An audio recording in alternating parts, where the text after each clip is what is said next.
অদেকু জড়িয়ে ফেল কিসে? আপনাদের দেশে নাই বন্ধন লোন আর গ্রুপ লোন আছে? সুদের উপরে পয়সা নিয়ে ধ্বংস হয়ে যাও, নিজের পরিবারকে ধ্বংস করো। এরা মনে করে আমাদের দেশের গরিবরা সুদের উপরে পয়সা নিয়ে ব্যবসা করে যা হোক করে ছেলের জন্য টাকা সম্পদ করতে হবে। আমার ভাইয়েরা, মায়েরা, বোনেরা, 50 টাকা রোজগার করুন প্রত্যেক দিন, রোজ খাবেন, রোজ শেষ হয়ে যাবে। 100 টাকা রোজগার করুন, কিয়ামতের দিনে হাদিস শরীফে এসছে একজন বড়লোক পরেজগার মুত্তাকির থেকে একজন গরিব মানুষ পরেজগার মুত্তাকি 500 বছর আগে জান্নাতে প্রবেশ করবে। জোরে বলুন সুবহানাল্লাহ।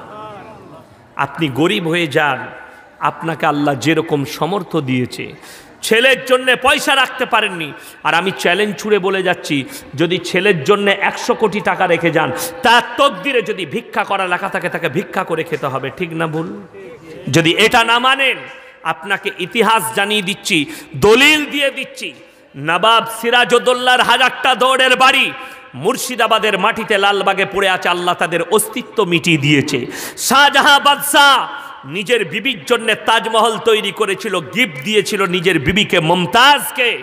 মুমতাজ আর শাহজাহানের অস্তিত্ব আল্লাহ মিটিয়ে দিয়েছে, তাজমহল তার জায়গায় দাঁড়িয়ে আছে, ঠিক না ভুল? তাই তোমার কোনো অস্তিত্ব থাকবে না, তুমি মিটে যাবে। কিসের পয়সা, কিসের সম্পদ? ওয়ামাল হায়াতুদ দুনিয়া ইল্লা মাতাউল গুরুর। এই দুনিয়াটা তোমাদের জন্য সম্পূর্ণ ধোঁকা। আমাদের দেশের গরিবরা মনে করে বড় লোকরা ভালো মন্দ খায়, বিরিয়ানি, মুরগা, মুসাল্লাম, পোলাও খায়, আর গরিব মানুষরা খালি কি খায়? শাক ভাত খায়, আলু ভাত খায়, তাই না? রুজির মালিক সকলে জোরে বলুন কে? আরো জোরে বলুন কে? একমাত্র আল্লাহকে যদি বিশ্বাস করেন, যদি এটা যাদের বিশ্বাস নেই, তাদেরকে বলবো সকালবেলায় উঠে শামসি বাজারে যাবেন, সকালবেলায় উঠে ভালুকা রোডে যাবেন, সকালবেলায় উঠে মালদা টাউনে যাবেন। 100টা কোটিপতি, 100টা লাখপতি, 100টা ডাক্তার মাস্টার আন্ডার প্যান্ট পরে ছুটছে। কি হলো ভাই? বলছে ডাক্তারে বলেছে 4.5 কিলোমিটার ছুটবি। 330 sugar, 450 sugar. সকালবেলায় সুগারের রুগীরা দেখেছেন কি খায়? দোকানে গিয়ে বিনা চিনির 1 কাপ লাল চা। আমার গ্রামে, আমি যখন গ্রামে ফজর পড়ি, আজ তো হয়ে গেল সেই আশ্বিন মাসের শেষ থেকে শুরু করেছি জলসা, এখনো একদিনও খালি নাই, বাড়িতে চা খাবার সময়ই পায় না গ্রামে, ফজরই পড়া হয় না, রাস্তায় ফজর হয়ে যায়। আমার একটা ভাই আছে, ফুফিতো ভাই, খুব ভালো চা বানায়, আমি গেলে বানিয়ে দেয়। তা তার দোকানে একদিন ফজরে নামাজ পড়ে বসে আছে, আমার গ্রামের একটা বন্ধু এলো, বলছে ভাই 1 কাপ চা খা। আমি বলি তুই, বলে বিনা চিনি চা বানাতো। আমি তো চিনি দিয়ে খাবো। বলে আমি বিনা চিনি খাই। বলে মজা লাগে? বলে দারুণ লাগে, খেয়ে দেখ। আমি বললাম ছাগলে মুখ দেবে না ওটা। ঠিক বলছি না ভুল বলছি? বিনা চিনির চা ছাগলে মুখ দেবে? ওটা ফেরে পড়ে ভালো লাগছে, সুগার হয়েছে বলে, তা না হলে কখনো বিনা চিনির চা ভালো লাগে? ওটা ফেরে পড়ে লাগছে। সকালবেলায় ডাক্তারকে গিয়ে রিপোর্ট দেখিয়েছে, স্যার 350 সুগার, কি খাবো? ডাক্তারের লিস্ট বানিয়েছে, সকালবেলায় 1 কাপ বিনা চিনির লাল চা খাবি, 1 মুঠো সাদা চিড়ে ভাজা, নাহলে 2টো ক্রিম কেক আর বিস্কুট। বললে স্যার যদি একটা দেশি মুরগির ডিম সিদ্ধ? বললে ছুঁয়া যাবে না। তারপরে কি খাবো স্যার? বললে বেলা 12টার সময় 1 কাপ চালের মাপা ভাত খাবে, তার সঙ্গে গরুর মাংস বললে ছুতে পাবি না, মুরগি বললে ধারে পাশে যাবি না, খাসি বললে স্বপনে ভাববি না। কি খাবো স্যার? বললে ভেন্ডি সিদ্ধ আর করেলা ভাজি খাগা। এটা কিন্তু কোটিপতির ফদ্দ বলছি আমি, যারা লাখ লাখ টাকা গুনে তাদের ফদ্দ। আমি কলকাতায় বজবজে জলসা করতে গিয়েছিলাম, রাত 12টায় জলসা শেষ করলাম। জিনার বাড়িতে, হাজি সাহেবের বাড়িতে খাওয়াতে নিয়ে গেল 500 কোটির মালিক। যেমনি বাড়ি, ডাইনিং টেবিলে 50 জন বসে খাবে, এত বড় ডাইনিং টেবিল, বুঝলেন? আর তেমনি সব প্লেটগুলো চাইনার ব্র্যান্ডেড প্লেট, 2000 টাকা 2200 টাকা করে একটা প্লেটের দাম। টেবিলে নামানো আছে, খেতে বসলাম। টেবিলে আছে ভাপা ইলিশ, পদ্মার ভাপা ইলিশ, ভেটকি মাছ, ভেটকির কুপ্তা, চিকেন তন্দুরি বিরিয়ানি, মটন বিরিয়ানি, পোলাও, কিমা, কাবাব, শাম্মি কাবাব, পরাঠা, যেটা খাবে খাও, আমি আছি, আমার ড্রাইভার, হাজি সাহেব আছে, হাজি সাহেবের কর্মচারী, গেটম্যান, হাজি সাহেবের ড্রাইভার, হাজি সাহেব আমার পাশে বসেছে। আমি বললাম 1 পিস ভেটকি মাছ দিই, বললাম আমার চলবে না। 1 পিস ভাপা ইলিশ, বললে ওটাও চলবে না। 1 পিস তন্দুরি, বলে ওটাও চলবে না। আমি বললাম আপনি কি খাবেন? বলছে আমার আলাদা আসছে। আমি মনে মনে নিয়ত করলাম, যখন হাজি সাহেবের আলাদা কিছু স্পেশাল মাছ আসছে, পাশে যখন আছি একটু পাবো, নিয়ত মনে মনে যেটা করি আর কি। কি বুঝলেন? সব থেকে ভালো খাবার কারা খায় বলুন দেখিনি? মৌলবীরা। কারা খায়? মৌলবীরা। 3000 বেতন, কিন্তু আপনি ভাবতেও পারবেন না, যেখানে যাই বলবে মৌলী সাহেব কী করব। আমরা বলি যে দেখো দেখিনি দেশি পাও তা করবে, পোলট্রি বেশ ভালো লাগে না, বলে হ্যাঁ দেশি কর।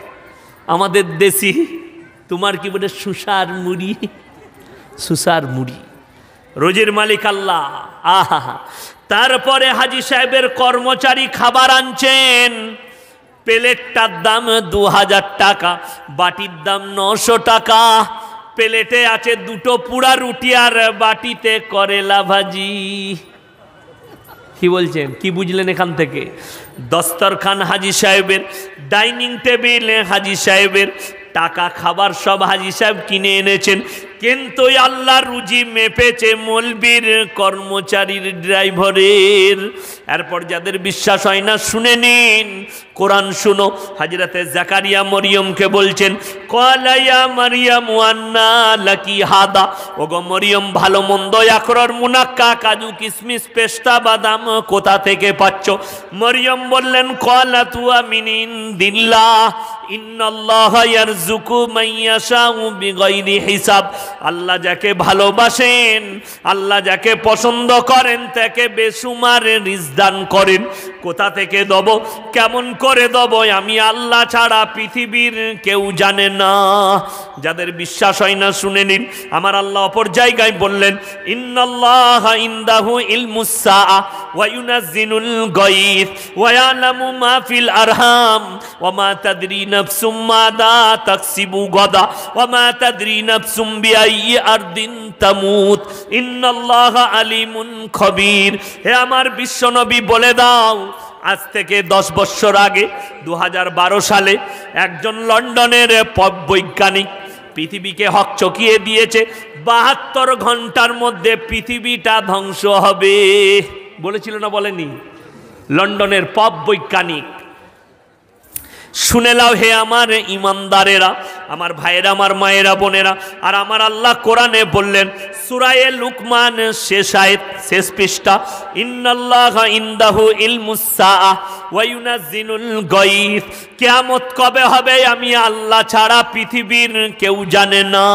ওয়া ইয়ালামু মা ফিল আরহাম, আর মায়ের গর্ভে বেটা আছে না বিটি, বিকলাঙ্গ না কালো, খুড়া আছে না ভালো আছে, আমি আল্লাহ ছাড়া পৃথিবীর কেউ জানে না। ওয়া ইয়ালামু মা ফিল আরহাম ওয়া মা তাদরি নাফসুম মাযা তাকসিবু গাদা ওয়া মা তাদরি নাফসুম বিআইয়ি আরদিন তামুত। কোথায় কত মিলিমিটার বৃষ্টি বর্ষণ হবে আমি আল্লাহ ছাড়া পৃথিবীর কেউ জানে না। কার কোথায় মৃত্যু হবে, কার কোথায় কতটা রুজি মেপেছি আমি আল্লাহ ছাড়া পৃথিবীর কেউ জানে না। আমাদের দেশের ইগুলো দেখেছেন, আবহাওয়া দপ্তরগুলো, বৈশাখ মাস এলেই খালি ওদের শুরু সেন্টার। কি বলে? উত্তর পশ্চিম দিক থেকে বাংলাদেশের ওপর দিয়ে, মালদা, মুর্শিদাবাদ, হাওড়ার ওপর দিয়ে একদম উড়িষ্যার বর্ডার হয়ে 180 কিলোমিটার গতিতে ঝোড়ো আবহাওয়া, বজ্রসহ বিদ্যুৎ বৃষ্টিপাত হতে পারে। বলে না খবর? দেখা গেল সেই দিনে মাল ফাঁকা চলে গেল। আর যেদিনে বললে আজকে কোনো সম্ভাবনা নাই, আকাশ একটু মেঘলা থাকবে, আবহাওয়া ঠান্ডা থাকবে, সেদিনে তোলপাড়ে মাচিয়ে দিলে বলে এই মালটা ছিল কোথায়, বলে ওটাই আমাদের জানা নাই। তার নাম আল্লাহ। আপনি অবাক হবেন, সবের মালিক, রুজির মালিক সবাই বলুন কে? আল্লাহ। নিয়ত করলেন আজ থেকে আমরা হালাল রুজির সন্ধান করব, হালাল মাল ইনকাম করব, আমার সন্তানের মুখে হালাল রুজি তুলে দেব, 1 টাকা ইনকাম করব, জানোই আমার হালাল হয়। মরণের পরে যেন কবরটা শান্তি হয়। যারা মনে মনে ভাবছেন আমার সন্তানকে বড়লোক করব, আমার সন্তানকে কোটিপতি করব, তারা কান খুলে শুনে নাও সূরা লুকমান শেষ রুকু, ইয়া আইয়ুহান নাসু তাকু রাব্বাকুম ওয়াখশাউ ইয়াওমান লা ইয়াজজি ওয়ালিদুন আন ওয়ালাদি ওয়ালা মাউলুদুন হুয়া জাযিন আন ওয়ালিদিহি শাইয়্যা। হে আমার বিশ্বনবী বলো, কিয়ামতের দিনকে তোমরা ভয় করো, যেদিনে বাপ বেটার কোনো উপকারে আসবে না, বেটা বাপের কোনো উপকারে আসবে না, কেউ কারুর জন্য এতটুকু উপকার করতে পারবে না। সেই দিনটা একবার মনে মনে করুন। সেই দিনে আমার কি হবে? যেদিনে বাপ বেটার উপকারে আসবে না, বেটা বাপের কোনো উপকারে আসবে না। আমার ভাইয়েরা, অনেক বাপ আছে, মা আছে, আমাদের দেশের মানুষ ছেলের যৌতুক চাইতে যায়, যায় না? যায় না? বেটার বিয়েতে পণ লিবে, যৌতুক লিবে। আমি একটা জালসায় বলেছি, যারা বেটার বিয়েতে যৌতুক নিতে চাও, যৌতুক নিলে পাপ হবে, তার থেকে ভালো সহজে পয়সা ইনকাম হবে। দাড়িগুলো চেঁচে দিয়ে একটা শাড়ি পরে মালদার টোল ট্যাক্সে দাঁড়িয়ে যাবে, হাততালি মারবে, অনেক টাকা দিবে লোকে। বুঝতে পেরেছেন না? পারেনি? হিজড়ে তার থেকে অনেক ভালো কাজ। নিজেকে আপনি পাপী ভাবছেন। আজকে কষ্ট হয় আমাদের সমাজের দেখে, মেয়ের বাবাকে কষ্ট দেয়। মেয়ে যদি বাপের ঘর থেকে কিছু না আনতে পারে, শাশুড়িরা খুঁটা দেয়, কথা বলে ভিখারির ঘরের বিটি কিছুই আনতে পারেনি। ওই সমস্ত শাশুড়িরা শুনে রেখে দাও, তোমরা কবরে যাওয়ার পরে বুঝতে পারবে সে ভিখারির বিটি না তুমি ভিখারির বিটি। নিজের সন্তানের জন্য কেউ পাপ করতে যাব না, জোরে বলুন ইনশাআল্লাহ। হালাল রুচি যেটুকু হবে, আমার সন্তানের তকদিরে যেটা আছে আমার সন্তান সেটা পাবে। যদি তকদিরে না লেখা থাকে তার পাবার কোনো আশা নাই। ঠিক বলছি না ভুল বলছি? যদি আর প্রমাণ নিতে চান, আপনাদের গ্রামে এখন এরকম লোক আছে 150 বিঘে জমির মালিক আছে কেউ? আছে 150 বিঘে জমির মালিক আপনাদের এখানে আছে কেউ? নাই। আমার বর্ধমানে চলুন, আমি দেখিয়ে দেব। বর্ধমান জেলায় 200 বিঘে জমির মালিক, 300 বিঘে জমির মালিক, এখনো পর্যন্ত 150 বিঘে জমির মালিক বর্ধমান ডিস্ট্রিক্টে আছে। আমার চোখে দেখতা আমাদের বর্ধমানে 200 বিঘে জমির মালিক, তাদের সব শেষ হয়ে গিয়ে তাদের ছেলেরা চায় কাপ ধুচ্ছে, তার নাম আল্লাহ। সব মিটিয়ে দিয়েছে আল্লাহ, চায়ের কাপ ধুচ্ছে, তার নাম আল্লাহ। আপনি যদি আপনার সন্তানকে 1 টাকাও না দিয়ে যান, তার তকদিরে যদি কোটি টাকার মালিক হওয়া লেখা থাকে, সে কোটি টাকার মালিক হবে সে। আর যদি 100 কোটি দিয়ে যান আর তার তকদিরে যদি ভিক্ষা করা লেখা থাকে, তাকে রোধ করতে পারবেন না, তাকে ভিক্ষা করেই খেতে হবে আমার আল্লাহ যদি তার তকদিরে লেখা থাকে। আমাদের দেশের মানুষের ওপরে দুঃখ কি জানেন? 1 লাখ টাকা বেতন পায়, 1 লাখ টাকা। আল্লাহর ওপরে এদের এতটুকু বিশ্বাস নাই। কত বেতন পাই বললাম? 1 লক্ষ টাকা বেতন পায়। সকালবেলায় উঠে বর্ধমান থেকে লোকাল ট্রেন ধরে কলকাতায় চাকরি করে, বাসে গিয়ে চাকরি করে, হাওড়া স্টেশনে নেমে চট বিছিয়ে বসে, ছিঁড়া চট বিছিয়েছে, অ্যাটার্চি খুলে আংটি বিক্রি করছে, আংটির পাথর বিক্রি করছে। এটা নিলে তোমার ভাগ্য ফিরে যাবে, এটা নিলে তোমার বেটা ছেলে হবে, এটা নিলে তোমার অমুক হবে। হাতটা দেখিয়েছে। শুনে রেখে দেন এই মুসলমান ভাইরা, কেউ যদি হাত দেখাও, কেউ কি কোনো গণককারকে সে বেঈমান হয়ে যাবে, তাকে কালমা পড়ে মুসলমান হতে হবে, লেখেলেন কাগজ থাকে তা চ্যালেঞ্জ। তার ইমান নষ্ট হয়ে গেল, তাকে কালমা পড়ে মুসলমান হতে হবে। কেউ যদি গণককারকে হাত দেখান, অবাক শুনেলেন খালি তথ্যটা। ছিঁড়া চট বেচিয়ে আংটির পাথর বিক্রি করছে, যে 1 লাখ টাকা বেতন পায়, সে হাত দেখিয়েছে। তোমার বিরাট গোলমাল, ভাগ্য গোলমাল যাচ্ছে, একটু গোলমাল আছে। বলে কি করতে হবে তাইলে? বলে এক কাজ করো, এই পাথরটা নিয়ে যাও, তোমার ভাগ্য ফিরে যাবে। কেউ একবারও বলতে পারে না ওই ভাগ্যর পাথরটা তোর গলায় বান, কাল থেকে মমতা খালার পাশে থাকবি। তুই কেন ছিঁড়া চটে বসে আছিস? বুঝতে পেরেছেন না? পারেননি? যে ভাগ্যের পাথর দিচ্ছে সে ছিঁড়া চটে বসে। যেমন আমাদের দেশের মেয়েরা বাচ্চা না হলে ওরা মৌলবি খুঁজে বেড়ায়, কোন মৌলবির তাবিজে বেটা ছেলে হবে, তাই না? আমাদের দেশে আবার বীরভূম ডিস্ট্রিক্টে বেশি আছে। কিছু কিছু মৌলবি আছে বলে আমি তাবিজ দিলি বেটা ছেলে হবে, খোঁজ নিয়ে দেখুন সে হারাম করে একটাও বেটা নাই। মৌলবির তাবিজে যদি বেটা হতো আমাদের মৌলবীদের কটা করে বেটা হতো? আমার দুটো বিটি, আমি তো 50টা বেটা নিতাম, দিয়ে পঞ্চায়েত দখল করে নিতাম। 50টা লাঠির জোর হলে পঞ্চায়েত আমার হবে না? হবে না? চালাতো দেখি। এমএলএ তো আমিই হতাম, জোর আমার হতো। খুব কষ্টের বিষয়। যেমন আমাদের দেশের লোক দোকানে তাবিজ টাঙায়, কার কাছে নিয়ে? মৌলবীর কাছ থেকে বরকতের তাবিজ। যদি আমার তাবিজে তোমার দোকানে বরকত হয়, বড় লোক আমি হব না তুমি আগে হবে? সব দোকানগুলো তো আমার হতো বর্ধমান জেলায়। মদ তাবিজ আর রাইস মিল টেনে নেয়। যেমন কিছু যুবক যুবতী ছেলে মেয়ে আছে জানেন, যদি প্রেমেতে ব্যর্থতা পায় তখন এরা মৌলবীকে খুঁজে। আমি বীরভূমের সাঁইথিয়া বলে এক জায়গায় জলসা করেছিলাম। সকালবেলায় মাদ্রাসার ক্লাসে বসে আছে, আর ফোন করেছে, আপনি ইয়াসিন সাহেব বলছেন? আমি বলো কি ব্যাপার? বললে আমার বিরাট গোলমাল, কাজটা করে দিলে যা টাকা লাগবে আপনাকে দেবো। কি হয়েছে বলো? বলে আমি একটা মেয়েকে প্রেম করতাম, ভালোবাসতাম, এখন কিন্তু আমাকে ভালোবাসে না, তাবিজ করে এনে দিতে হবে। আমি বলি কিসে পড়িস বল? বলে বিয়ে 3rd ইয়ার। আমি বললাম তোর পড়াশোনা হয়নি, আবার 1 থেকে ভর্তি হ। বলে কেন? আমি বললাম বুকা, যদি তাবিজে মেয়ে পাওয়া যেত আমরা মৌলবীরা নায়িকাগুলোকে বিয়ে করতাম। কে কত জানি না, আমি আগে করে নিতাম, তারপরে যা হতো হতো। আপনাদের বুদ্ধি নাই। তাবিজে মেয়ে পাওয়া গেলে আমরা মৌলবীরা সুন্দরীগুলো নিতাম, আপনাদের লেগে কালো খাঁদাগুলো ফেলে রাখতাম। মদ তাবিজ আর টেনেলে একটা করে। বুঝতে পারছেন না? 99টা লোক সমাজকে ধোকা দিচ্ছে, আর আমাদের সমাজের লোক ধোকায় পড়ে। যেমন উদাহরণ, আপনার এই গ্রামের একটা লোক সবজি বেচতে যায় ভালুকা রোডে। সকালবেলায় ভোরের বেলায় সবজি বেচতে গেছে। আলু 10 টাকা কেজি, পটল 5 টাকা, পালং শাক 5 টাকা। বাজার একদম খারাপ, বেগুন 10 টাকা। বাজার খারাপ গেছে, ঘরে মন মিজাজ খারাপ করে এসছে। ঘরে ঢুকা মাত্র বউ বলছে, কই গো 10 টাকা 100 টাকা দাও। চুপ কর, খেবি রোজ জ্বলিয়ে দিলি তোরা টাকা টাকা করে। তখন মনে মনে খালা ভাবছে, এ তো আমার ওপরে একদম চটে গেছে। সকালবেলায় মৌলবীর কাছে হাজির। কি হয়েছে? বলে আমার স্বামী একদম আমাকে ভালোবাসে না, দেখতে পারে না, তাবিজ দাও। আবার অনেক মৌলবী আছে লাল মোরগে তাবিজ লেখে, বলে লাল টকটকে মোরগ নিয়ে এসো, এনেছে, তাবিজ লিখেছে, বলছে এটা খালুর বালিশে ভরে দেবে। ভরে দিয়েছে নিয়ে গিয়ে বালিশে।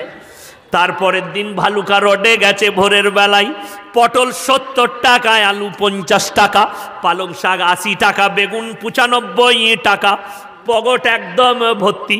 বাড়িতে এসে বলছে খেপিয়ালে 500 টাকা রাখ, খরচা করবি। মনে মনে ভাবছে তাবিজ দারুণ কাজে লেগেছে। এইগুলো হচ্ছে মায়েদের ফ্যার। বুঝতে পেরেছেন না পারেননি? এই ফ্যারেতে আমার মায়েরা বেশি পড়ে। আমি যখন বর্ধমান টাউনে খাগড়াগড় কাণ্ড শুনেলেন, হয়েছিল না হয়নি? খাগড়াগড়ে বোমবাস্ট, খাগড়াগড় কাণ্ড। ওইখানে একটা মাদ্রাসা আছে ওই পাড়ায়। আমি ওই মাদ্রাসায় 4 বছর শিক্ষক ছিলাম। ক বছর বললাম? 4 বছর। একই কামরায় থাকতাম। আমার এক বন্ধু ছিল কারি সাহেব, সে এইসব তাবিজ ফাবিজ ঘর বন্ধ করতো। আমি বলি কী সব করছিস ফালতু ফালতু? বললে এইসব তুই বুঝবি না। আমি বললাম যে নতুন নতুন ফারেক হয়েছে, আমি অত বুঝিও না। কি বুঝলেন? আব্বা বলেলো কিতাব ফিতাব পড়াবে, ওইসব ধ্যান দিই না। তো আমি ওইসব ধ্যানও দিতাম না। সে একজনার বাড়ি বন্ধ করেছে বর্ধমান টাউনে। তার ছাদেতে বলছে জেন লাফাচ্ছে। জিন্নাত জানেন তো? জিন্নাত, জিন এবং ইনসান, জেন লাফাচ্ছে। রাতের বেলায় ছুটে বেড়াচ্ছে জিন্নাত। সে ওকে কল করেছে, গেইছে, ঘর বন্ধ করেছে, ভাঁড় পুঁতেছে ঘরের চারিদিকে। কি বুঝলেন? ভাঁড় পুঁতে দিয়েছে। 22,000 টাকা নিয়েছে। 22 টাকা খরচ লয়, 22,000। নতুন মোটরসাইকেল বার করে নিয়ে চলে এসছে, মাদ্রাসায় হাজির। 3 দিন পরে রাতের বেলায় 12টার সময় তারা ফোন করেছে, হুজুর উঠুন। কি হয়েছে? বলে আবার মাল লাফাচ্ছে, এখনো যায়নি। আমাকে উঠেছে, তাড়াতাড়ি ওঠ। আমরা কি হলো এত রাত্রে, কি হয়েছে? কি বলে একবার আমার সঙ্গে চল ভাই, ঘর বন্ধ করে এলাম, এখনো মাল লাফাচ্ছে বলছে। আমরা কি ফের হলো দেখ, এই রাতের বেলায় জেনের কাজ। চল যাই। তার মোটরসাইকেলে চাপলাম।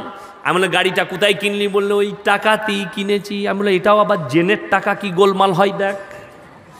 রাস্তায় গেলাম, তার বাড়িতে গিয়ে জিজ্ঞেস করলাম, হে আমার ভাইরা, তোমার বাড়িতে কোনো কোরআন শরীফ আছে কি না? আমি দেখছি সূরা ইয়াসিন, তার জিন্নাতকে তারাবার শুনেলেন। জিন্নাত যদি কারোর উপরে ভর হয় কিচ্ছু করতে হবে না, সূরা ইয়াসিনের 10 আয়াত পড়বেন, সূরা জিনের 10 আয়াত পড়ে খালি কানে ফুম মেরে দেন, পালিয়ে যাবে। বুঝতে পেরেছেন না পারেননি? তো আমি কোরআন শরীফ আছে নাকি দেখি, তারপরে দেখছি সত্যিকারই ছাদেতে মনে হচ্ছে যেন কে ছুটে বেড়াচ্ছে, অনেকগুলো ছেলে ছুটে বেড়াচ্ছে মনে হচ্ছে, নিচেই দপ দপ দপ দপ আওয়াজ উঠছে। আমি একে বললাম তুই দাঁড়া, আমি দেখে আসি ওপরে কি চলছে। আমাকে বললে যাস না, কাচাড়ে দিবে জেনে। অত সোজা লয়, আমারও 80 কেজি ওজন আছে, পারবে না। ওপরে গিয়ে দেখছি আল্লাহ, জিন্নাত পাবেন কোথায়? কি আছে? গেচো ইঁদুর ছুটে বেড়াচ্ছে আর তার পেছনে বিড়াল ছুটে বেড়াচ্ছে। গেচো ইঁদুরগুলো কোথা থেকে আসছে? সজনে ডাঁটা জানেন আপনারা? সজনা ডাঁটা জানেন তো? সেই গাছের ডাল একটা ছাদে লেগে আছে, ফুলগুলো পড়ছে আর জোসনার আলোতে তারা ছুটে ছুটে সেগুলো কুড়িয়ে ইঁদুরে খাচ্ছে, আর ইঁদুরগুলোকে বিড়ালে খেদারে বেড়াচ্ছে, আর এরা নিচে মনে করছে জেল্লা পাচ্ছে। আমি যেমনি নিচে এলাম, আচ্ছা আপনাদের যারা দাঁড়িয়ে আছেন অসুবিধা হলে আপনারা এগিয়ে এসে ফাঁকে বসে যান, কিংবা আপনারা একটু জমে যান। আমার ভাইয়েরা শুনে রেখে দেন। তো তারপরে নিচে এলাম, সে দাঁড়িয়ে আছে, আমাকে বললে কি দেখলি বল। আমি বললাম আমি যা দেখেছি বলে দিলে তোর পিঠের চাম চলে যাবে। বলে কি দেখেছিস? আমরা ওপরে বিড়াল ছুটে বেড়াচ্ছে। চুপ কর, বলি না। তারা বলছে হুজুর কি দেখলেন? আমি বললাম যত গোলমাল তোমাদের সজনে ডাঁটার গাছটা। তারা বাড়ি থেকে কুড়াল বার করে দিল। কুড়াল বুঝেন তো আপনারা? কি বলেন? কুড়ালি বলেন, কুড়ালি। সেটা বার করে দিল। আমি বললাম মিচিমিচি দুয়া পড়ার গাছটা কেটে দে। গাছ কেটে দিলে তারা বললে কুড়ালটাও লুবো না। বলে এটাও নিচ মাদ্রাসাল্লাম। 3 দিন পরে তারা ফোন করছে, হুজুর যত গোলমাল ওই সজনে ডাঁটার গাছটার মাল্লা পাইনি। আমি বললাম গোলমাল কোথায় আছে? তোমরা জানলে মৌলবীর পিঠের চাম থাকতো না। 99টা লোক সমাজকে এইভাবে ধোকা দিয়ে খাচ্ছে। যদি আপনি দিনদার হন, নামাজি হন, মুসল্লি হন, আপনি প্র্যাকটিক্যাল দেখবেন তারপরে কাজ করবেন। কি দেখবেন বললাম? প্র্যাকটিক্যাল দেখবেন তারপরে কাজ করবেন। আমাদের সমাজের, আমাদের বিশেষ করে মায়েরা বোনেরা, এদিকে ধোকা দিয়া খুব সহজ। আমি খালি চিন্তা করি আল্লাহ, আপনি মালদায় যাবেন, ল্যাবরেটরিতে রক্ত দিয়ে রোগ ধরা পড়ছে না। আমাদের দেশের অনেক মৌলবি জামা মেপে রোগ বলে দেয়, বলে না? বলে না? বিরাট গোলমাল। এদিকে যে ফেরেশতারা কি মারবে। আপনারা মনে করছেন মৌলবীরা ধোয়া তুলসী পাতা? আমার মতো 100টা মৌলবি কিয়ামতের দিনে ধরা পড়বে। কটা বললাম? কথা বলুন। 100টা মৌলবি ধরা পড়বে। যদি বলেন কোরআন শোনান, আপনাদেরকে শুনিয়ে দেই। আল্লাহ কোরআনে বলেছে। আপনি বলছেন আমাদের দেশের লোক বলে মৌলবি কি করে চিনবো, কোনটা 2 নম্বরই কোনটা 1 নম্বরই? আপনি বুঝতে পারবেন, আপনাদেরকে বুঝিয়ে দিই। আমার আল্লাহ রাব্বুল আলামিন কোরআনে বললেন, সূরা বাকারা, ইন্নাল্লাযীনা ইয়াকতুমুনা মা আনজালাল্লাহু মিনাল কিতাব ওয়া ইয়াশতারুনা বিহি সামানান কলিলা উলাইকা মা ইয়াকুলুনা ফি বুতুনিহিম ইল্লান নার ওয়া লা ইউকাল্লিমুহুমুল্লাহু ইয়াওমাল কিয়ামাতি ওয়া লা ইউযাক্কিহিম ওয়া লাহুম আযাবুন আলীম। হে আমার বিশ্বনবী বলো, পৃথিবীর ওই সমস্ত মৌলবীরা কিয়ামতের দিনে ফেরে পড়বে যারা আল্লাহর আয়াতকে লুকিয়ে দেয় নিজেদের পেট ভরা জন্য, আমার কোরআনকে গোপন করে, আমার কথাকে গোপন করে নিজেদের পেট চালাবার জন্য। ওই সমস্ত মৌলবীকে কিয়ামতের দিনে আমি আল্লাহ কঠিন আযাবে মুবতালা করব। তাদের গর্দনটা ধরে বিনা হিসাবে তাদেরকে জাহান্নামে নিক্ষেপ করা হবে। এরপরে বলবেন আপনাদের মধ্যে কোন মৌলবী নিজের পেট ভরাচ্ছে শুনে লাও। যে বলবে নামাজ পড়ো